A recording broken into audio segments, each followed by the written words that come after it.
Ya hay infinidad de vídeos con el típico experimento de poner en el congelador un vasito de agua y otro de anticongelante y ver que el agua se congela, pero el anticongelante no, continúa líquido. Hay incluso vídeos de marcas comerciales de anticongelantes refrigerantes que hacen el mismo experimento. Y no vamos a hacer lo mismo porque sería absurdo. Bien, en todos nos dicen lo mismo, que al añadir al 50% el etilenglicol hay una bajada de la temperatura de congelación de esta disolución etilenglicol-agua y que también hay un aumento de la temperatura de ebullición, pareciendo querer decirnos que este aumento de la temperatura de ebullición es tan grande como el descenso que sufre la disolución en su temperatura de congelación. Vamos a ver que esto no es así. Gráficamente parece que esto es lo que nos quieren decir. Y bueno, del experimento anterior hay infinidad de vídeos, pero no hay ninguno, ni siquiera de las marcas comerciales, en las que se mida experimentalmente el punto de ebullición de uno de estos anticongelantes refrigerantes. Lo primero que tenemos que saber es el punto de ebullición del agua destilada en la zona en que vivimos, ya que este depende de la presión atmosférica.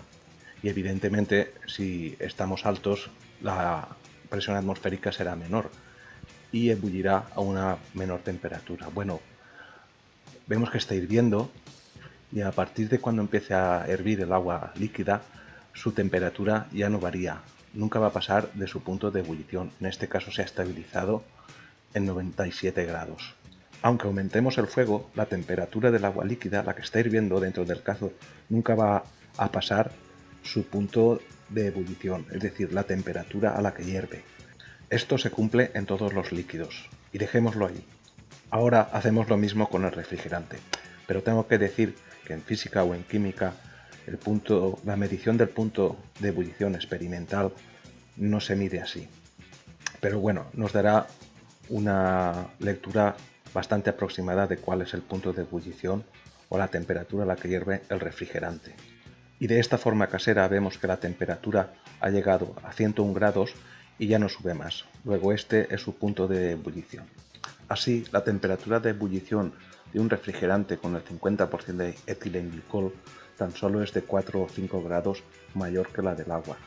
Y viéndolo gráficamente, efectivamente, el refrigerante nos protegería de la congelación hasta menos 37 grados, pero sin embargo, su punto de ebullición sería de 104 o 105 grados. ¿Y por qué pasa esto? Pues para eso está la fisicoquímica, para predecirlo y para explicarlo. Ni siquiera hubiera sido necesario lo de hervir el agua, poner el termómetro, ver la temperatura de ebullición, etc. Y fijaros lo sencilla que es la fórmula, perfectamente entendible por todos, que nos dice que lo que va a aumentar el punto de ebullición es igual a una constante que es propia del agua e invariable por la concentración de lo que disolvamos, en este caso el etilenglicol.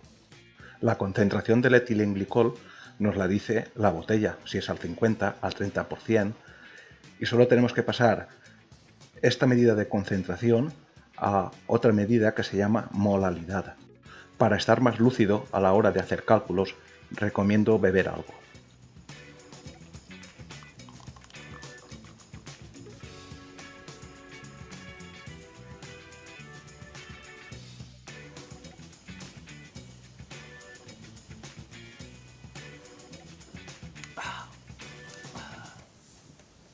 Qué sequera tenía. Ahora sí, la molalidad para un refrigerante al 50% es de 16,13 y solo tenemos que multiplicar este valor por la constante. Las constantes del agua son estas y las podemos encontrar en cualquier libro de química general. Así, si ponemos en la fórmula la constante de ebullición, nos dirá cuántos grados va a aumentar el punto de ebullición. Y si ponemos la constante de congelación, nos dirá cuántos grados va a descender su punto de congelación. Y nos da que el punto de ebullición se va a elevar unos 8 grados y el punto de congelación va a descender 30 grados, o sea que va a congelar a menos 30.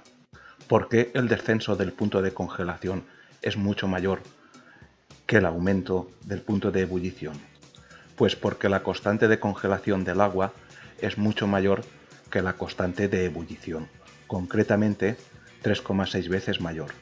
La desviación respecto a los valores reales, que eran de menos 37 grados para la congelación y de un aumento de 5 grados para la ebullición, se debe, para los que sepan algo de química, a las suposiciones que hay que hacer para poder aplicar esta fórmula, siendo la principal la de considerar que es una disolución muy diluida, cosa que no lo es, porque es una disolución al 50%. Así vemos que estos productos son muy buenos anticongelantes, pero como refrigerantes no mejoran al agua, incluso la empeoran, sí, la empeoran, porque un buen refrigerante, aparte de no hervir, debe tener una capacidad calorífica específica alta, es decir, que sea capaz de absorber mucho calor, pero sin aumentar apenas su temperatura.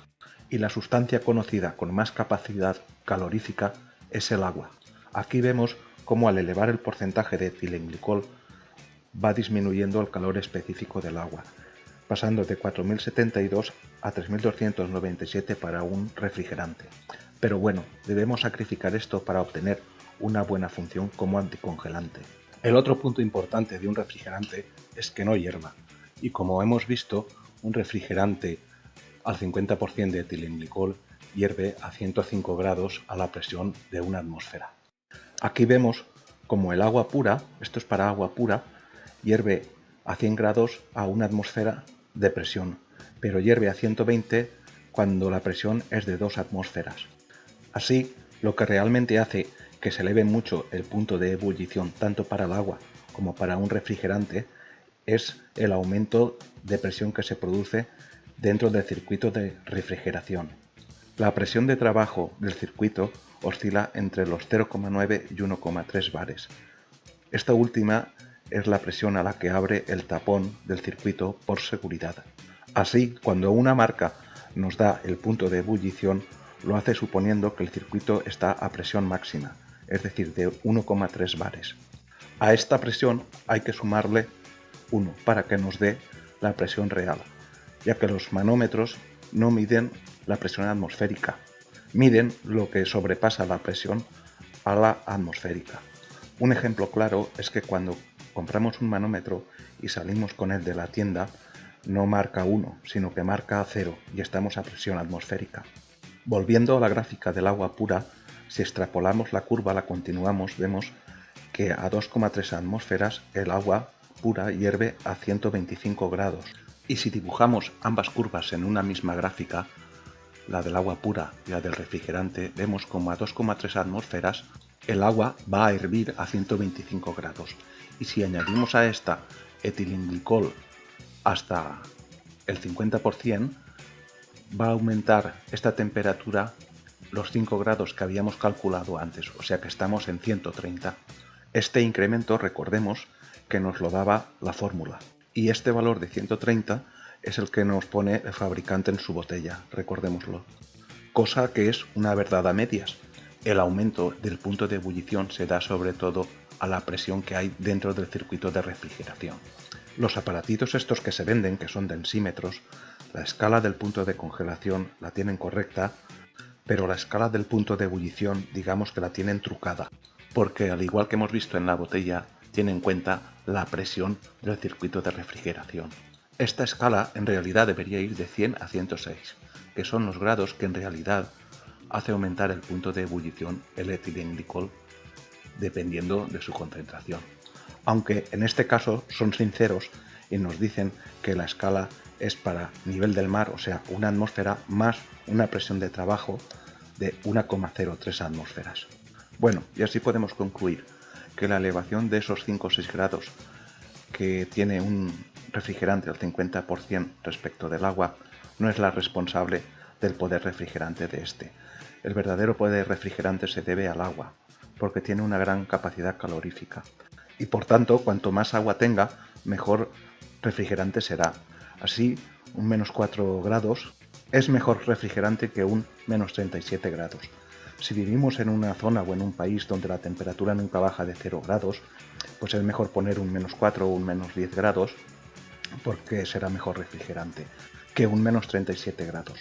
No Agua sola, ya que esta es oxidante y corrosiva. Como hemos visto antes, pues es necesario sacrificar el poder refrigerante del agua añadiendo etilenglicol para obtener una buena función anticongelante. Si ponemos un -4 grados o un -10 grados, asegurémonos que sea de buena calidad y de buena marca, ya que deben llevar obligatoriamente los agentes o aditivos anticorrosión. Son muy importantes. Bueno, y aquí vemos los componentes de un refrigerante y cuál es la función de cada uno de ellos. Y ya para acabar, solo tenemos que acordarnos de esto, que a mayor cantidad de agua, mejor refrigerante, y a mayor cantidad de etilenglicol, mejor anticongelante. Un saludo.